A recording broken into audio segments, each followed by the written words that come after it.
লা লিগা ফুটবল। সেভিয়াকে উড়িয়ে রিয়াল মাদ্রিদও টপকে গেল বার্সেলোনাকে।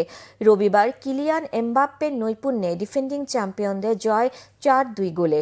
এই জয়ে অ্যাটলেটিকো মাদ্রিদের সঙ্গে ব্যবধান 1 পয়েন্ট কমিয়ে এনে স্প্যানিশ লা লিগার 2-এ উঠেছে মাদ্রিদ জায়ান্টরা। সান্টিয়াগো বার্নাব্যুতে ম্যাচের 10ম মিনিটেই রিয়ালকে এগিয়ে নেন এমবাপ্পে।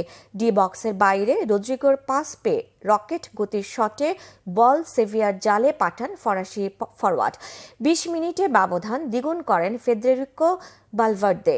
কর্নার থেকে ডি বক্সের বাইরে বল পেয়ে বুলেট গতির শটে জাল কাঁপান উরুগুয়ের মিডফিল্ডার।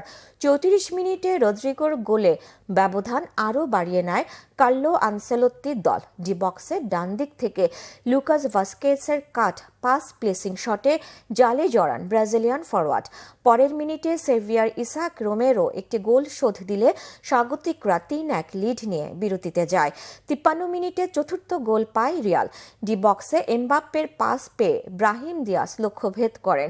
85 মিনিটে সেভিয়ার দোদি লুকে বাকিও আরেকটি গোল শোধ দিলে 4-2 ব্যবধানে জয়ে ঘরের মাঠ ছাড়ে ডিফেন্ডিং চ্যাম্পিয়নরা। 18 খেলায় 40 পয়েন্ট নিয়ে এক ম্যাচ বেশি খেলা বার্সাকে 2 পয়েন্টে পেছনে ফেলে 2-এ উঠল রিয়াল। 41 পয়েন্ট নিয়ে লিগ শীর্ষে অ্যাটলেটিকো।